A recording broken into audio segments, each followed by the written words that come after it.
제 인생에서 남자는 제 삶 그 자체였어요. 지방에서 서울로 혼자 올라와 초라한 원룸에 살아가면서 외로움을 많이 느꼈고, 처음에는 그 외로움을 견디기 위해 여러 남자를 만나곤 했어요. 남자를 만나기 위해 클럽, 나이트, 감성 주점 같은 곳에서 술을 마시며 남자를 만날 수 있는 곳을 매일 다니고 있었고, 그렇게 만난 남자와 밤마다 뜨거운 사랑을 나누었죠. 처음 만난 남자에게 제 몸을 맡기고 그 손길과 모든 것을 받아낼 때 비로소 제 외로움이 달아나는 것 같았어요. 남자와 사랑을 나누는 순간만큼은 외로움을 잊을 수 있었기에 호텔에서 끝없이 뒹굴며 제 몸을 남자들에게 맡겨버리곤 했죠. 제 인생에 그만큼 남자는 중요한 존재였어요. 그러다 보니 많은 남자를 만나게 되었지만 하룻밤의 뜨거운 사랑을 위해 만난 남자들은 대부분 저를 단순히 탐닉의 대상으로만 보고 더 이상 알고 싶어 하지 않는다는 걸 알았어요. 그런 생각을 가진 채 똑같은 일을 반복하다 보니 어느 순간 남자와 밤을 보내는 것도 외로움을 달래주지 못하게 되었죠. 그렇지만 이미 중독되어 버린 그 짓을 멈출 수 없던 저는 육체도 정신도 망가지고 있었죠.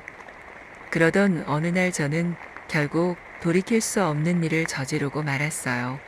그날도 역시 새로 알게 된 남자와 하룻밤을 보내던 와중이었어요. 그 남자는 저에게 색다른 경험을 해주게 하고 싶다며 밧줄로 저를 묶고 천으로 눈을 가린 채로 해보자고 제안했죠. 지금까지 해본 적 없는 행동이라 저는 순간 흥미를 느껴 허락을 했어요. 그게 불행의 시작이었죠. 그렇게 그 남자와 색다른 경험으로 사랑을 나눈 뒤 눈을 가린 천을 풀었을 때 제 앞에는 커다란 카메라가 놓여 있었어요. 너무 놀란 나머지 저는 이게 뭐냐고 남자에게 소리쳤지만 그 남자는 이미 우리가 했던 행동들을 모두 촬영한 상태였고 그 파일도 이미 이메일로 보내놓았으니 소리치지 말라고 했어요. 영화나 성인물에서만 보고 듣던 몰래 카메라였죠. 제 눈을 가린 사이 몰래 장비를 세팅하고 모든 행위를 촬영했던 것이었어요.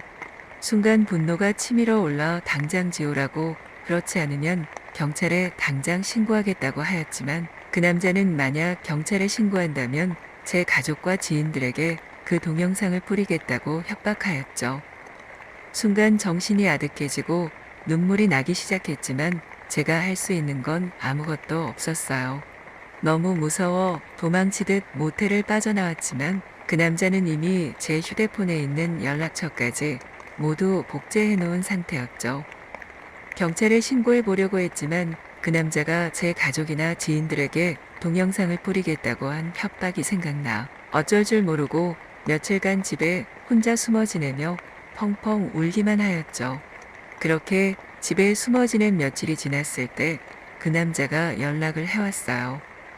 동영상을 삭제해 줄 테니 1박 2일로 여행을 가자고 했고, 선택지가 없었던 저는 집 주소까지 알고 집 앞까지 찾아온 그 남자의 차를 타고 교회의 펜션으로 가게 되었죠. 그 남자는 제안을 했어요.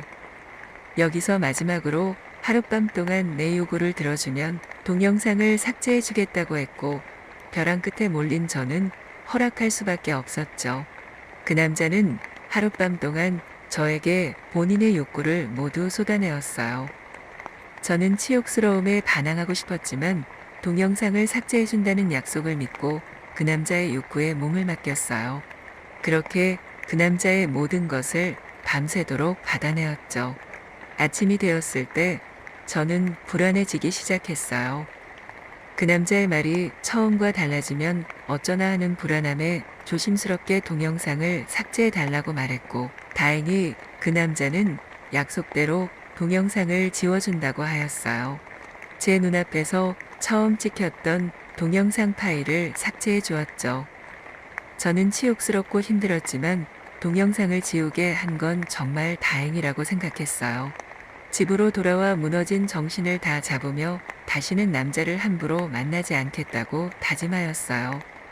그 남자가 다시 찾아올까 하는 두려움에 집도 이사하고 휴대폰 번호도 바꾸며 저를 찾지 못하게 개명까지 했어요.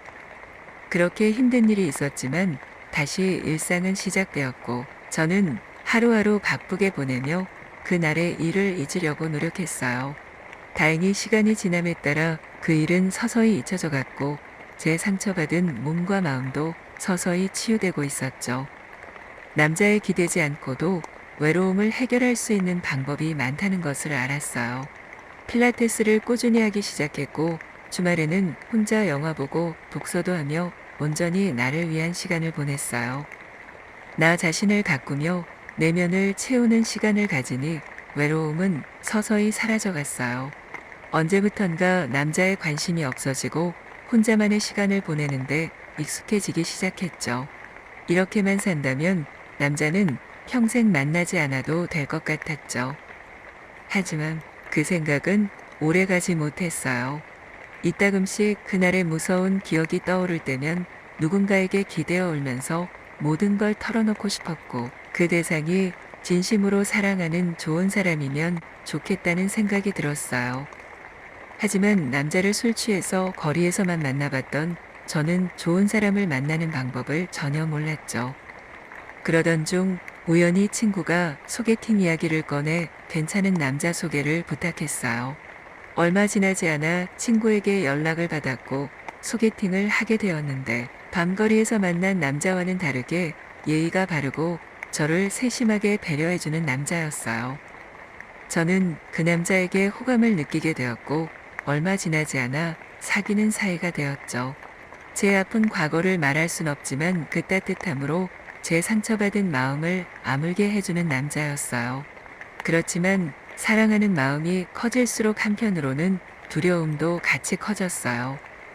만약 이 남자가 내 과거를 안다면 저를 떠나버릴 것이라는 생각에 걱정이 쌓여갔고 가끔 과거의 남자친구를 물어보는 남자친구에게 몇 명 사귀어봤는데 네가 최고라는 거짓말을 하며 상황을 넘기곤 했죠. 죄책감과 미안함에 그 남자를 놓아줄까 여러 번 생각했지만 이렇게 좋은 사람이 떠나버리면 죽어버릴 것 같다는 생각에 결국 말을 하지 못했고 그렇게 몇 개월이 지나가 버렸어요. 사귄 지 몇 개월이 지났지만 지금까지 저는 남자친구에게 몸을 맡기지 않았어요. 제 더러워져 버린 몸에 이 좋은 사람의 몸을 섞어버릴 순 없었죠. 그런 사실을 전혀 모르는 남자친구는 제가 관계를 장기간 거부함에도 이유를 묻지 않고 싫으면 어쩔 수 없다는 말을 하며 끝까지 저를 배려해 주었어요. 그렇게 1년이라는 시간이 지났을 때 남자친구는 여행 이야기를 했어요. 1박 2일로 여행을 다녀오자고 하였죠. 당일치기가 아니면 무슨 일이 일어날지 뻔히 알고 있는 저는 처음에 거부했지만 남자친구의 기다림이 너무 고마워 이번 여행에는 제 몸과 마음을 열어보기로 용기 내었죠. 남자친구는 숙소 예약부터 맛집까지 혼자 예약하며 여행 준비에 성의를 다하는 모습이었어요. 그 모습에 다시 한번 감동한 저는 지금까지 기다려준 남자친구에게 최고의 선물을 주자고 생각하며 남자친구 차를 타고 여행을 떠났죠. 갑자기 불안함이 엄습했어요. 남자친구가 차로 저를 태워가는 길이 익숙했죠. 몇 시간 지나지 않아 불안함은 현실로 다가오고 말았죠. 남자친구가 예약했다던 숙소는 바로 1년 전 제가 동영상을 지우는 대가로 그 남자에게 몸을 맡긴 그 펜션이었죠. 남자친구는 아무것도 모른 채 예약 잘하지 않았냐며 신나 있었고 저는 몸이 바들바들 떨리며 눈물이 나기 시작했죠. 남자친구는 그런 저를 보고 너무 놀라 무슨 일이냐며 물었고 저는 아무것도 말할 수 없어 더욱더 울고 말았죠. 여행을 망치고 돌아와 남자친구에게 이별을 통보했어요. 더 이상 그 좋은 사람을 제 옆에 있게 할 수 없었죠. 남자친구는 이유도 모른 채 이별당한 뒤 저를 잡기 위해 수없이 연락하며 본인이 잘못한 게 있다면 말해달라고 하였지만 역시 저는 아무것도 말할 수 없었어요. 그렇게 남자친구와 헤어지고 다시 1년이 흘렀어요. 이제는 정말 남자의 모든 관심을 끊어버린 뒤 친구들도 만나지 않은 채 혼자 살아가고 있어요. 과거의 저에게 달려가 뺨을 때리며 지금 하고 있는 행동들을 멈추라고 소리치고 싶지만 그럴 수 없는 현실이 너무 슬프네요. 모든 게 과거의 업보라고 생각하며 하루하루 후회하며 조용히 살아가고 있답니다. 저는 다시 사랑을 할 수 있을까요?